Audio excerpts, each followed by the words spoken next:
And this is the global forecast for October 2025, brought to you by the wonderful people at AskTheAnswer.com, the UK's leading website for tarot readers, psychics, mystics and channelers.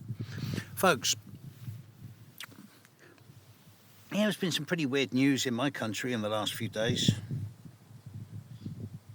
But this is the exception rather than the rule. The eclipses are over. All the big aspects of this year are over. We're seeing results now rather than large-scale changes. And that is, in many ways, the pattern of October. For many people, this is a month of reflection, reassessment, reevaluation. There's a full moon in Aries on the 7th of October. But it's not really touching any significant planets in the sky in any major way. The new moon in Libra on the 22nd of October, in late Libra, that is having an impact, but not significantly. There'll be some minor issues around leading world leaders, political figures, royals, something like that, but not in a major way. Pluto is standing still and starting to stop going retrograde around the 14th of this month. So, in many ways, the psychological self-reassessment of those of you born at the start of Aquarius, Taurus, Scorpio and Leo is coming to an end. And you're going to be able to start putting what you've learned in the last 6 months into action. Neptune this month is retrograding backwards into Pisces for the final time in 150 years. Got to be a good thing. Uranus is getting ready to stand still prior to going retrograde, where it will go back into Taurus in a month or two's time. But the Uranus-Pluto-Neptune aspects to each other are ongoing, with Saturn as well.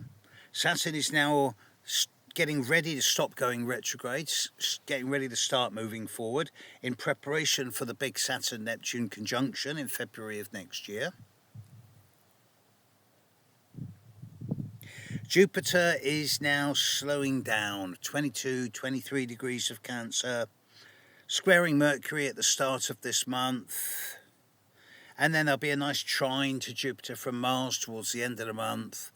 But it's nothing to write home about. It's just saying that, okay, the rapidity of growth for many people of recent months is now slowing down, and it's time to take the foot off the accelerator without putting it on the brake.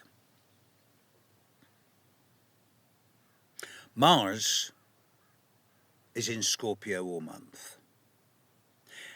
This is not unpleasant. The more we get into the end of the month, Mars will be trining Jupiter and trining Saturn. This will be taking place at the very end of the month.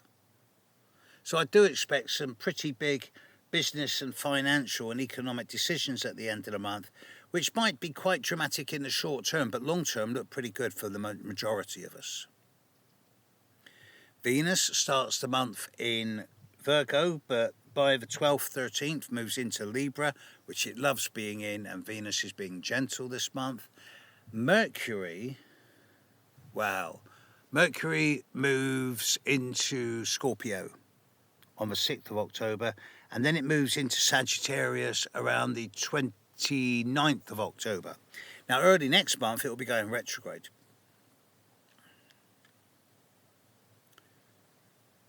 But during October, Mercury isn't going to be too much of an issue apart from at the very end of the month.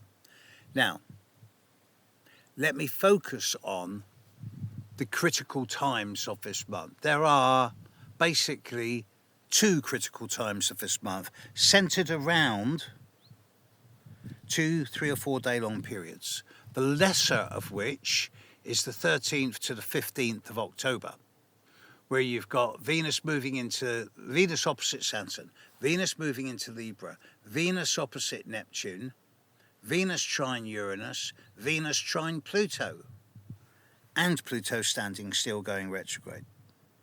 Now, I have to say, this seems pretty favourable for a lot of people.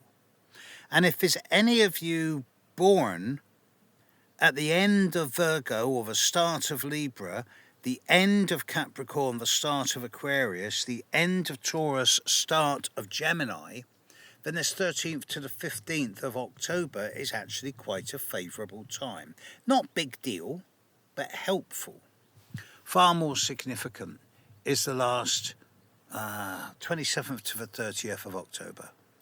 There's so much going on in such a short space of time. We start off with Mars trine Jupiter on the 28th. And then on the 29th, Mars trine Saturn.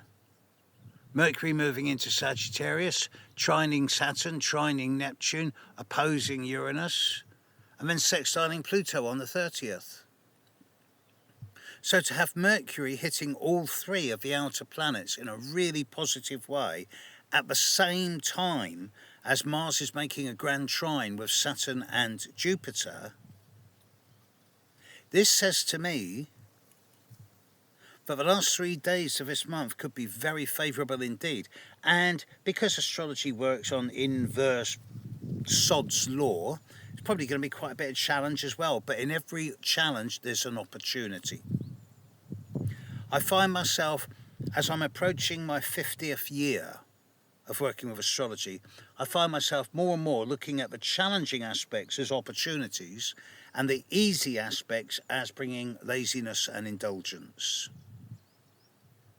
I'm really quite hopeful about the end of October. What a lovely way to leave this one. On that note, I'll catch you next month. Take care, world. Bye.